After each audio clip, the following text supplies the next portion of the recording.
करदात्यांच्या दृष्टीने हे सेशन आपण घेऊन आलेलो आहे. आपल्या सोबत असणार आहेत अर्थातच एबीपी माझाचे संपादक राजीव खांडेकर आहेत, तेजश्री प्रधान आहे जी जनसामान्यांचे मनातले प्रश्न विचारणार आहे, कर सल्लागार संजीव गोखले सर आहेत, अर्थतज्ञ चंद्रशेखर टिळक सर आहेत, त्यासोबतच कृषी आणि सामाजिक घडामोडींचे पत्रकार सुनील तांबेजी जॉईन झालेले आहेत, ते देखील प्रश्न आपल्याला ॲड्रेस करतील या ठिकाणी, आणि गुंतवणूक सल्लागार निखिल नाईक सर देखील आपल्यासोबत आहेत.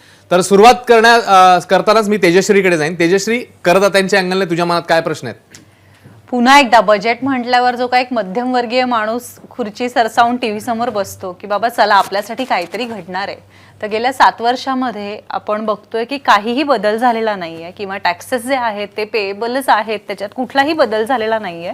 तर मला तुम्हाला विचारायचं आहे की आत्ता जो मध्यमवर्गीय माणूस आपल्याला पाहतोय तर त्याला दिलासा देणारं काहीतरी तुम्ही सांगू शकाल का? नाही, खरोखरच नाही आहे. म्हणजे आत्ता आपण मगाशी पण बोललो की कुठलाच कराच्या रचनेमध्ये बदल नाही, टॅक्स स्लॅबमध्ये बदल नाही, कुठलं डिडक्शन वाढवलेलं नाही, त्यामुळे कुठल्याच पद्धतीने सर्वसामान्याला त्याच्यातनं दिलासा नाही आहे.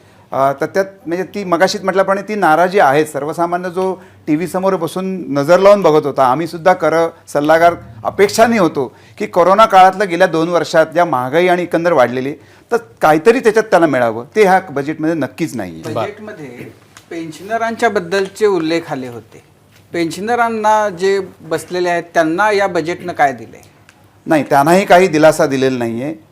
पेन्शनर म्हणजे रिटायर जो असतो, आम्ही म्हणतो ठीक आहे सर्वसामान्यांना नका, पण निदान रिटायर लोकांना काहीतरी त्याच्यात दिलासा हवा होता, तोही त्यांना दिला नाही. त्यांना एक तर व्याजाचे दर कमी झाल्यामुळे त्यांचं उत्पन्न कमी झालं आहे. अशा वेळी त्यांच्यासाठी जर टॅक्स तेवढाच भरायचा असेल तर खरोखर हे निराशाजनक आहे. बरं, एक मुद्दा टिळक सर याच्यामध्ये आला होता की सुसूत्रीकरणासाठी 2 वर्षांचा कालावधी. हे जर आम्हाला नीट एक्सप्लेन करून सांगा, या 2 वर्षामध्ये टॅक्स पेअर नेमकं काय करू शकतो? मला स्वतःला असं वाटलं की मुळामध्ये आज मी माझं एखाद्या वर्षाचं इन्कम टॅक्स रिटर्न भरलं आणि नंतरच्या काळामध्ये इन्कम टॅक्सनी माझी स्क्रुटिनी केली म्हणून म्हणा, किंवा मला स्वतःलाही जाणवलं किंवा माझा एखादा रिफंड काही वेळानंतर येतो आणि तो ॲक्च्युअल इन्कम किंवा ॲक्युरेट इन्कम कुठच्या तरी एका पातळीमध्ये मला तो कन्सिस्टंटली घ्यावा लागतो.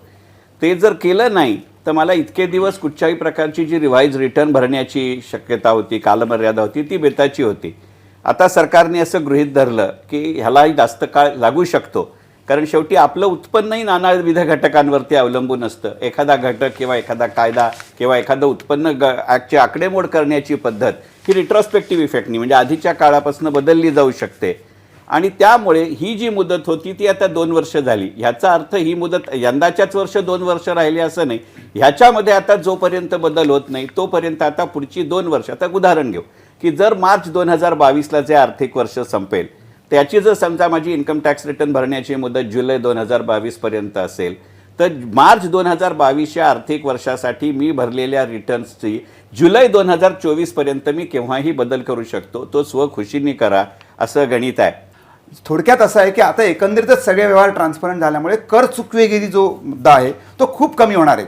म्हणजे आपल्याकडे तर सगळ्याच प्रत्येक गोष्ट, म्हणजे आज तुम्ही जर इथून पुण्याला गेलात आणि जर फास्टॅगमधला टोल भरला असाल तर तुम्ही पुण्याला गेला होता ते सिद्ध आहे, ते कशासाठी गेला होता ते तुम्हाला सांगायला लागेल. त्यामुळे अशा पद्धतीने आपल्या संपूर्ण व्यवहारांवर लक्ष जर सरकारचं असेल तर सर्वांनी आपलं उत्पन्न व्यवस्थितपणे दाखवणं आवश्यक आहे, आणि त्याच्यासाठी ही संधी दिलेली. ते सुसूत्रीकरण हा नाव आहे त्याला, पण आता तुम्ही मगाशी म्हटल्याप्रमाणे तुम्ही मेन स्ट्रीम मध्ये या, तुमचं ब्लॅक उत्पन्न आता बँक अकाउंट, सगळी बँक अकाउंट आपली दिसतात. तर माझे असे कित्येक क्लायंट की त्यांनी काही बँक अकाउंट दाखवली नव्हती, तिथे जमा होणारं व्याज दाखवलं नव्हतं, ते आता मला म्हणतात मी आता काय करू, कसं दाखवू, त्यांनाही आता संधी उपलब्ध आहे. म्हणजे सरकारचा रेव्हेन्यू वाढवण्यात हा एक मुद्दा आणखीन वेगळ्या अर्थाने पुढे जाता येईल. मी गोखले साहेबांची माफी मागून सांगतो, कदाचित ही सुरुवात असेल की 2 वर्षानंतर सरकार असं सांगेल की तुम्ही आता पर्सनल इन्कम टॅक्स रिटर्न भरूच नका. मीच तुम्हाला सांगतो की चंद्रशेखर टिळक, तुमचं एवढं उत्पन्न आहे, तुम्ही एवढा टॅक्स भरलेला होता, एवढा टॅक्स TDSच्या रूपानं यायला हवा होता, तो आला नव्हता. पुढच्या 2-4 दिवसात, 8 दिवसात, 10 दिवसात तुम्ही आपणहून कर भरा, नाहीतर तुमचा बँक अकाउंट माझ्याकडे आहेच, तुम्ही मॅन्डेट द्या, मी तुमचं अकाउंट डेबिट करतो. मी टिळक सरांना सांगेन की ही सोय आताच आहे, प्री फिलिंग सुरू झालंय, आणि आता 50 ट्रान्झॅक्शन वेगळे असे आहेत की तुम्ही LIC पॉलिसी काढली तरी तिथे दिसणार, तुम्ही कार घेतली तरी तिथे दिसणार, कार विकली तरी दिसणार, परदेशात गेला तरी म्हणजे थोडक्यात डिजिटल पेमेंट जिकडे जिकडे झाले ते सगळं ट्रॅक होणार नाही. जिथे पॅन नंबर दिला जातो, पॅन नंबर दिला जातो, तिथे सगळीकडे, जसं त्यांनी जनधन आधार सुरू केलं आणि मग सबसिडी देताना डायरेक्ट अकाउंटला जमा होते, मधले बिचोलिये जातात, आता तुमचे सगळे व्यवहार सरकारला कळणार. म्हणजे तुम्ही जर अक्षरशः आम्ही गमतीने म्हणतो की 555 सिगरेट जर मोबाईल पे करून केलीस तर बायकोला कळेल की नवरा 555 आवडतो. म्हणजे इतकं तुम्ही सावध व्हायला पाहिजे. आता आम्ही नेहमी करत जाताना सांगतो की तुम्ही जर डिजिटल पेमेंट करता तुम्हाला कन्व्हिनियन्स आहे पण इट इज रेकॉर्डेड. त्या पाऊलखुणा मागे सोडल्या जातील आणि तुम्ही काय केलं वर्षभरात हे सरकारला कळेल. बरं, मी नाईक सरांकडे जाईन. नाईक सर, या बजेट नंतर गुंतवणूकदारांच्या अँगलने काही पॉझिटिव्ह साईन्स दिसत आहेत तुम्हाला याच्यामध्ये? नाही, खूप पॉझिटिव्ह आहेत. ॲक्च्युली एक आपण बघितलं पाहिजे की ही तेजी जी आहे आत्ताची सध्याची ही गव्हर्नमेंटची तेजी नाही आहे. म्हणजे गेल्या काही 2 वर्षात ती तेजी ही सेंट्रल बँकांची तेजी आहे, बरं. जिकडे जागतिक बँकांनी पैसे प्रिंट केलेत आणि त्यामुळे तेजी आली. पण ह्यावेळेचं जे बजेट आहे ते मला असं वाटतं की एक धाडसी बजेट आहे आणि सेन्सिबल देखील बजेट आहे. कारण येत्या काही काळामध्ये जी महागाई वाढते जगामध्ये, कच्च्या तेलाचे भाव वाढत आहेत, तुम्हाला कच्च्या मालाचे भाव वाढत आहेत, ह्या पार्श्वभूमीवरती देखील सरकारने ठरवलं की आम्ही जास्त पैसे खर्च करू मॅन्युफॅक्चरिंगसाठी किंवा बाकी केपेक्ससाठी. त्यांनी धाडसी पावलं उचलली आहेत माझ्या मते. ह्यामध्ये एक रिस्क जी आहे धाडसी याच्यासाठी की महागाईची रिस्क असून देखील त्यांनी खर्च जास्त करण्याचा निर्णय घेतला आहे. मग आता महागाईला आटोक्यात आणण्याचं काम RBI करेल कुठल्या तरी प्रकारे, ह्याचं अशी अपेक्षा असू शकते. दुसरं बॅलन्स्ड ह्याच्यासाठी की जास्त असं पॉप्युलस किंवा, आणि मी मगाचं आपले डिस्कशन बघत होतो तर मला असं वाटतं की ह्यावेळेला सगळ्यात कमी असं पॉलिटिकल डिस्कशन बजेटवरती होताना बघितलं मी गेल्या काही वर्षातलं. आणि जास्त डिस्कशन हे पॉलिसीवरती होताना आपण बघितलं. मला असं वाटतं की जे एक बाजाराला कदाचित आवडलं नाही ते म्हणजे डिसइन्व्हेस्टमेंटवरती परत जास्त डिस्कशन केलं नाही. कदाचित ते आधी झालेलं आहे. LICचा IPO येऊ घातलाय, त्यातनंच 1 लाख करोड सरकारला येऊ शकतील.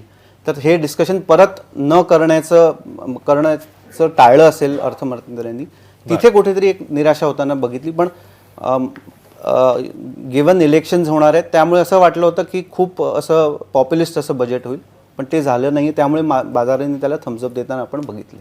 अगदी 2 शेवटचे मुद्दे ते आपण घेऊया. गोखले सर, सरचार्जचा जो मुद्दा आहे 15% सरचार्ज, तो आम्हाला विशद करून सांगा. हो, काय आहे की वेगवेगळ्या इन्कमच्या टप्प्यावर सरचार्ज आहे आपल्याकडे. 10, 15, 25, 37. त्यामुळे माझं उत्पन्न जर 30% ब्रॅकेटमध्ये असेल आणि 50 लाखाच्या आत असेल तर मला सरचार्ज कमी लागतो. 50 लाखाच्या वर 10%, 1 कोटीच्या वर 20%, असा जो 3-4 ब्रॅकेट आहेत. तसाच कॅपिटल गेनवर जो आपण म्हणजे जर तुमचं उत्पन्न 1 कोटीच्या वर गेलं तर तुम्हाला 30% कर अधिक 20% सरचार्ज, असं म्हणून तुमचा 36% कर 36% जातो, 42-43% पर्यंत जातो 5 कोटीच्या वर. त्यामुळे हे सरचार्जमध्ये ती अनोमली अशी आत्ता आहे. ती कॅपिटल गेनच्या बाबतीत मात्र इक्विटी शेअरमधनं गेन झाला असेल तर तो 15%ला रिस्ट्रिक्ट होता सरचार्ज. मात्र बाकी कुठला भांडवली नफा झाला असेल, घर विकलं, सोनं विकलं, तर त्याला सरचार्ज मात्र पूर्ण 37% पर्यंत लागायचा. ह्याच्यामध्ये तो सगळा त्याला अप्पर कॅप आहे. हे मला असं वाटतं आणखीन विशद करा. म्हणजे जर समजा एखाद्यानं घर विकलं आणि ते घर विकून त्याला जर समजा 1 कोटी रुपये मिळाले, तर त्यातला जो फायदा आहे, नफा आहे, त्याच्यावर जो टॅक्स लागेल तो जर समजा 20% आहे. 20%वर 37% सरचार्ज लागायचा. तो आता त्यांनी 15%च आणलाय. म्हणजे सगळे सरचार्ज 15%च्या वर जाणार नाही अशा कॅपिटल गेनसाठी. हा जो नफा मिळतो, समजा मी यावर्षी घर विकलं आणि मला त्याच्यातून जो भांडवली नफा मिळाला, म्हणजे मी घेतलं होतं 40 लाखाला, मी विकलं 60 लाखाला आणि मध्ये मला 20 लाखाचा फायदा झाला, तर त्याच्यावरचा कॅपिटल गेन टॅक्स जो आहे, भांडवली नफा आहे, तो जर मला म्हणजे तो यावर्षी भरायला लागतो का मी तो नाही त्याच वर्षात मला भरायला लागतो रिटर्न भरताना? जर मी दुसरं घरामध्ये दुसरं घर घेतलं तर तो लागत नाही. आता दुसरं घर घेण्याकरता 2 वर्षाची मुदत दिलेली आहे तुम्हाला. पण तुम्हाला जर नक्की घर घ्यायचं असेल तर ते पैसे तुम्ही वेगळ्या बँक अकाउंटमध्ये ठेवू शकता. पण मुदत दिली आहे म्हणजे ही 2 वर्ष पण तो टॅक्स भरावाच लागतो? नाही, टॅक्स नाही भरायला मुदत लागणार. आहे. तुम्ही मदत जर नक्की तुमचं असेल की 2 वर्षात मी घर घेणार आहे तर वेगळ्या बँकेत ते पैसे डिपॉझिट करा आणि रिटर्नमध्ये तसं म्हणा की मी वेगळ्या बँकेत अकाउंटला ठेवलेले आहेत, तुम्हाला कुठलाही टॅक्स लागणार नाही. पण जर टॅक्स भरायचा असेल तर ते 20 लाखावर 20% टॅक्स आणि सरचार्ज होता तो अनलिमिटेड होता. म्हणजे तो मॅक्झिमम जो 37% पर्यंत होता तो त्यांनी 15% पर्यंत आणला. क्रिप्टोच्या बद्दल खरं तर प्रश्न आहेत, अनेकांना ते माहिती नाहीये. क्रिप्टो करन्सी कोण किती घेते हे सरकारला कळतं? सरकारला कळू शकतं. त्याचं कारण असं आहे, ट्रेल पकडू शकतं. कारण पैसे जे आपण देतो, ट्रान्सफर करतो, ते आपल्या अकाउंटमध्ये ट्रान्सफर नाही. जसं आता मी मगाशी म्हटल्याप्रमाणे कुठून कुठे गेला हे कळतं, तसं क्रिप्टोचं कळत. जर ते कळत नसेल तर मग मी पैसे क्रिप्टोमध्ये किती गुंतवलेत हे जर सरकारला कळणार नसेल तर मला ते विकून किती पैसे मिळालेत हेही कळायचा काही प्रश्न नाही, नाही. ते- आणि मग त्यामुळं जर ती परिस्थिती असेल, सगळाच अंधारातला व्यवहार असेल, तर त्याच्यावर 30% टॅक्स लावण्यानं काय नाही, हशील नाही, होणार आहे? माझं मत थोडं वेगळं आहे. इग्नरन्स इज ब्लिस असं म्हणायचं असेल तर गोष्ट वेगळी. मला स्वतःला जो काही गेली 35-40 वर्ष या क्षेत्राचा अनुभव आहे, तर आज सरकार तुम्हाला सांगत नसेल, परंतु सरकारला ही माहिती मिळत नसेल याच्यावरती माझा विश्वास नाही. पण टिळकजी, जर तुम्ही क्रिप्टो डिजिटल फॉर्मॅटमध्ये तुम्ही बँकेतून विकत घेतली, बँकेतनं ट्रान्झॅक्शन करून, जो माणूस कॅश देऊन क्रिप्टो विकत घेईल त्याचा कुठं ते नाही, तुमच्या नाही, खांडेकर सगळ्या साहेब, याच्यामध्ये नाही, नाही, अगदी सोपं गणित आहे. शेवटी तुम्ही एक काहीतरी ट्रेडिंग अकाउंट, एक काहीतरी सेटलमेंट अकाउंट ओपन करत असाल, तो अकाउंट ओपन करायला फिनान्शियल सर्व्हिसेसच्या रेग्युलेशननुसार मला KYC आहे, त्या KYC मध्ये माझा आधार आहे, त्या KYC आधार माझा पॅन आहे. पण क्रिप्टो घेण्यासाठी या सगळ्या गोष्टी लागतात अकाउंट का? लागणारच की नाही? मला क्रिप्टो घ्यायला नाही लागणार, पण ते क्रिप्टो मी कुठच्या तरी खात्यातनं घेईन की मी जर ब्रोकरकडे गेलो तर ब्रोकरकडे जसं मला खातं उघडायला, तर मी भाजीवाल्याकडे गेलो तर भाजीवाल्याकडे माझं खातं नसतं, पण कॉलेजच्या दिवसात अनऑफिशियली माझ्या टपरीवरती जसं सिगरेट चहाचा अकाउंट असतो तसं तरी तुमचा ब्रोकिंग अकाउंट असेल की नाही? मग तो अकाउंट एकदा आल्यानंतर त्या अकाउंटची KYC आहे. आणि सर, कुठचाही सर्च करणं आता अत्यंत डेटाबेसवर सोपं आहे. मी जर पॅन टाकला, जसं जर तुम्ही तुमचा नंबर टाका, आम्ही ओनर सांगतो, तसं तुमचा पॅन टाका, तुमचा व्यवहार सांगतो. तर त्यामुळे थोडक्यात जर कोणी कॅश घेऊन क्रिप्टो विकत घ्यायचे आणि टॅक्स चुकवू आपण असं जर करत असेल तर तसं काही शक्य नाही. आता अशा पद्धतीने हे होणारच नाही. transaction होणारच कठीणच नाही. आहे. कारण होणारच सगळे trails नाही. कुठे ना कुठे मिळणार, इलेक्ट्रॉनिक मिळणार. पुन्हा तेजश्रीचा एक प्रश्न. सामान्य माणसांसाठीचा एक प्रश्न. आम्ही अगदी पूर्वापार पूर्वजांकडनं ऐकत आलोय, सोन्यामध्ये गुंतवणूक करा, सोन्यात पैसे आपण लगेच पैसे आले तर सोनं घेऊन टाका. तर मला तुम्ही सगळ्यांना सांगायला हवंय की सोन्यात गुंतवणं जास्त छान का सोन्याचे ETF घेणं जास्त चांगलं आहे? सोन्याचे ETF घेणं नक्कीच चांगलं, पण ओव्हरऑल जर आपण बघितलं गेल्या 21 वर्षात आपण $432 बिलियन सोनं आयात केलं. म्हणजे आपण केवळ सोनं आयात करत आलोत. ही रक्कम आपण भारतात जे पैसे आले बाहेरनं त्यापेक्षा खूप जास्त आहे. सो सोनं हे एक नॉन प्रोडक्टिव्ह असं ॲसेट आहे. म्हणजे यातनं काही तुम्हाला ज्वेलरी सोडून तुम्हाला काही मिळू शकत नाही.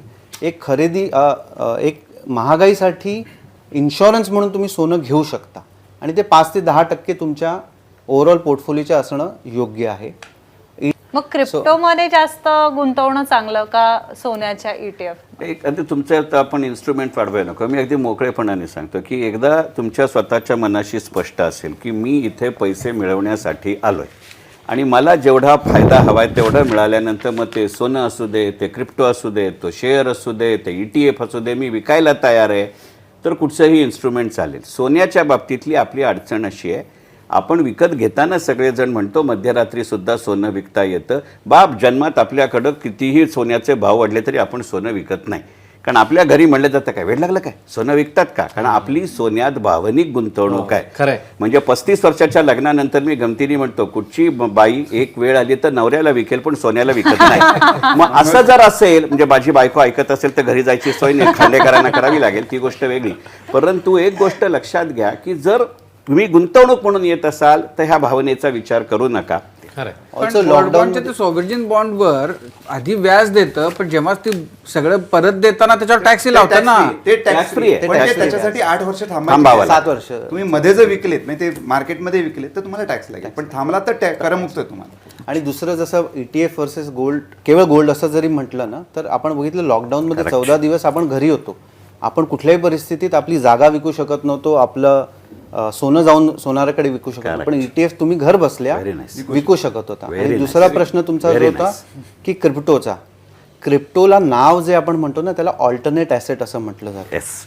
NFT आहे, इवन आर्ट आहे तुमचं, ते ऑल्टरनेट ॲसेट आहे. म्हणजे काय की पर्यायी गुंतवणूक आहे ती. तुमचा बेसिक पोर्टफोलिओ जो आहे तो तुमचा फिक्स्ड डिपॉझिट्स, PPF, NPS, थोडेफार चांगल्या कंपन्यांचे शेअर्स, म्युच्युअल फंड्स, हेच कंप्लीट झाल्यानंतर आपण क्रिप्टोकडे गेलं पाहिजे किंवा विचार केला पाहिजे. आज प्रॉब्लेम काय होतोय की गावागावामध्ये छोट्या अमाऊंटमध्ये गुंतवणूकदार क्रिप्टोकडे उडी घेताना दिसतात. ते अत्यंत चुकीचं आहे.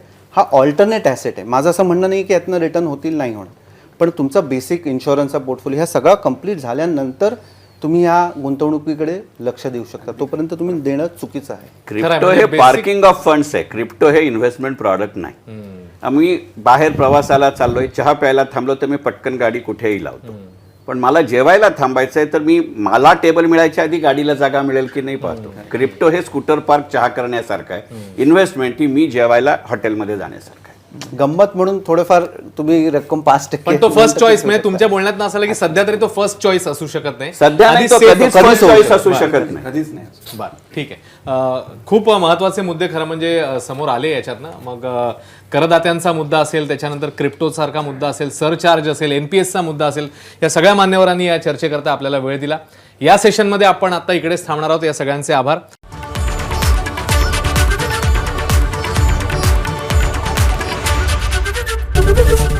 एबीपी माझा, उघडा डोळे बघा नीट.